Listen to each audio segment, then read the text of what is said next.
Hey guys, be sure to like me on Facebook and follow me on Instagram for extra content you won't see here. Click the links in the description below.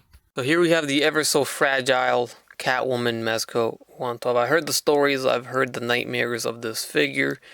A lot of incidents, a lot of broken ankles and wrist. I think it was the issue with this, and I think the leg too was breaking.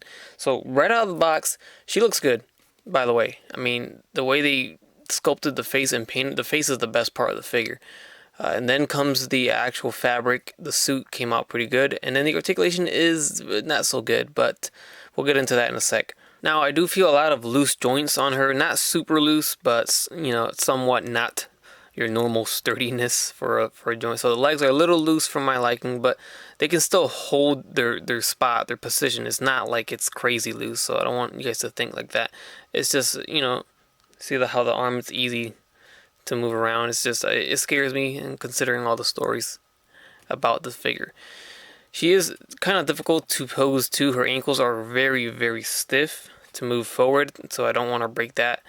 So I have to kind of bend her torso forward, and that kind of balances out the figure. Anyways, the figure right here, then we do get some accessories. So here's one of her alternate heads, and that looks nice. I think the paint job, the sculpt, and the look came out near perfect. I don't see any issues with this at all. Even the hair sculpt is pretty darn good. Here is another head. So this one doesn't have the mask at all, or the outfit. This one has the teeth showing. Again, the face sculpt is fantastic. This is the one that was in the box package. I like this one too. Slight smirk looking to the side, and I mean, I don't know what they did, but with this figure, the faces are perfect. She also does come with a backpack, so you can strap this on. It doesn't look like it separates anywhere, I don't think, so I don't want to break it, no. So you're gonna have to get this thing on without, you know, normally there's a strap that comes out, pegs back in or something, but I don't see that on this. Get her infamous whip, of course, just a soft plastic here, nothing crazy. Very soft plastic for the goggles here, so very bendable. You see here, it's not hard plastic, but it's pretty cool. We get a left hand with one of her fingers posed like this. Here we have a right hand where you can grip the whip. Then lastly, we have a pair of open claw hands here, not counting the fists that are on the figure. Those are all the accessories, and also she does come with your basic Mezco base and stand. So again, she looks phenomenal. The look of it looks good.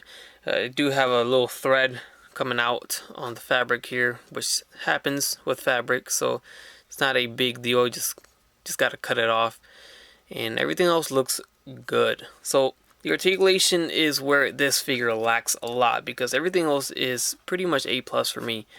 The head's fine, goes left and right, and the head is also a little bit, you know, loose, not too crazy. Anyways, the head articulates beautifully, looks up a lot, looks down, rotates around. The arms are going to go forward and back, in and out. I'm going to be careful here, in and out.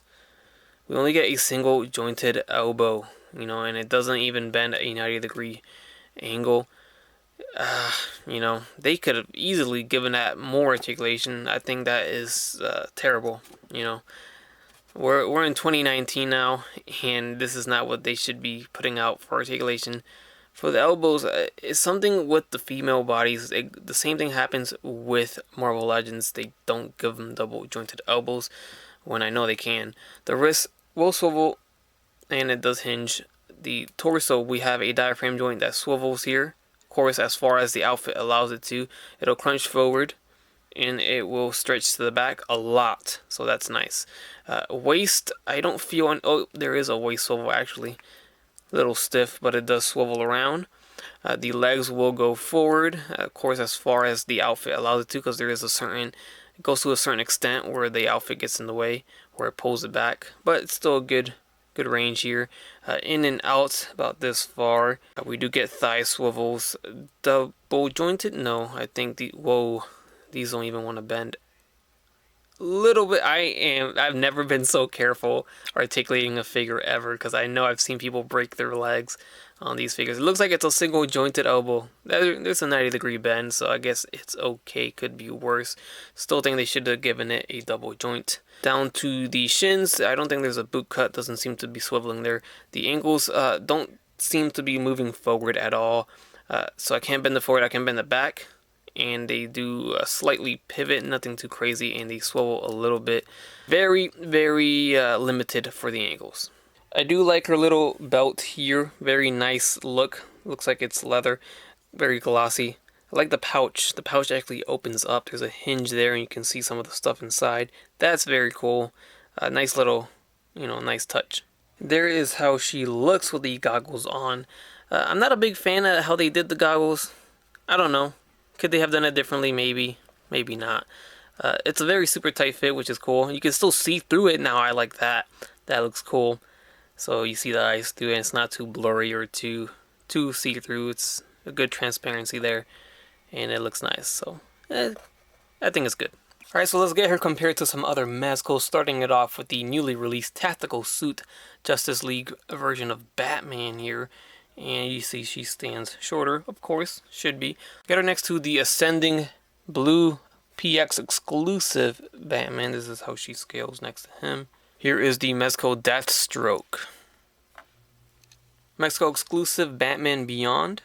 And let's wrap things up here with the one and only Mr. J, the Joker.